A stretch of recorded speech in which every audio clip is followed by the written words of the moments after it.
My name is Richard. I'm 56 years old. And a year ago, I thought my life was set in stone. 30 years of marriage, 2 children, already grown. 35 years at the same steel plant. I worked hard, I provided, I stayed loyal, and I believed my wife, Linda, was right there with me. We had a plan, a clear, beautiful plan. When I retired, we'd sell the house in Cincinnati and buy a cottage by the lake up in Michigan. I saw it so clearly in my mind. Mornings with coffee on the porch, watching the mist rise off the water.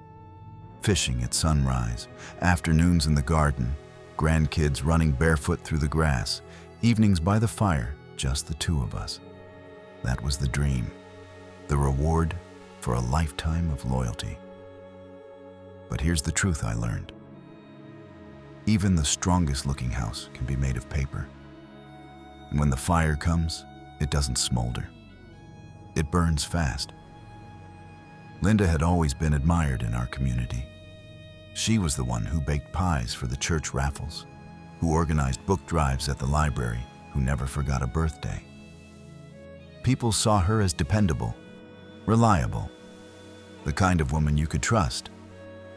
And I thought that meant she'd always be faithful. But the cracks started showing. Little things at first. She dressed up more often, not for me, not for church, but for her so-called planning meetings. She bought new dresses, shoes I'd never seen before. And the perfume, expensive, musky, bold. Nothing like the soft floral scent I'd known for years. When her phone buzzed, she started leaving the room to answer, whispering, hiding her smile. I told myself, don't be paranoid. We're grown-ups, married 30 years. She just needs her independence, right? But doubt. It has a way of sitting heavy in your chest. One Saturday, she told me she was helping with a fundraiser downtown. I thought it would be sweet to surprise her. I even baked a cherry pie and drove over. But when I arrived, the place was empty, dark, no fundraiser. And that's when the pit in my stomach turned into something worse. I drove aimlessly through the city streets until I saw her car, blue sedan, parked outside a Holiday Inn. I sat in my truck for nearly an hour. My hands were locked around the steering wheel, so tight my knuckles went white. My heart slammed against my ribs like it was trying to get out. And then, the doors opened. Linda stepped out, my wife, my partner of 30 years. Her hair a little messy, cheeks flushed. She was laughing like a woman in love. And right behind her, a man, younger, maybe mid-40s, tall, fit, wearing a sharp coat. He walked close, his hand resting on her back as if it belonged there. And then, she leaned into him. They kissed. And in that moment, 30 years of marriage went up in smoke. I didn't storm in. I didn't shout. I didn't fight. I drove home. I put the untouched cherry pie on the kitchen counter, and I sat in the dark until she came through the door. She smelled of whiskey and mint gum. She kissed my cheek and said, "The fundraiser went late."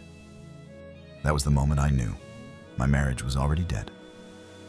A few days later, I couldn't hold it anymore.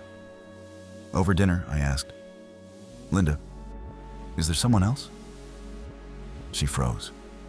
The fork hung in the air, her eyes filled with tears, and in a whisper she said, "Richard, I didn't mean for this to happen." We stayed up all night. She confessed everything. It had been going on for months. She said, "He makes me feel alive. With him, I'm not invisible." Invisible. That word hit harder than the betrayal itself. Invisible to the woman I'd spent my whole life with. 3 months later, we were divorced. The kids were shocked, but not surprised. They told me they'd seen the distance long before I had. Linda moved into a condo with her new man. But last I heard, it didn't last long. Maybe he wasn't looking for forever. Maybe he just wanted the thrill of someone else's wife. And me? Most nights, I sit on the back porch with a beer in my hand, looking at the yard Linda used to fuss over.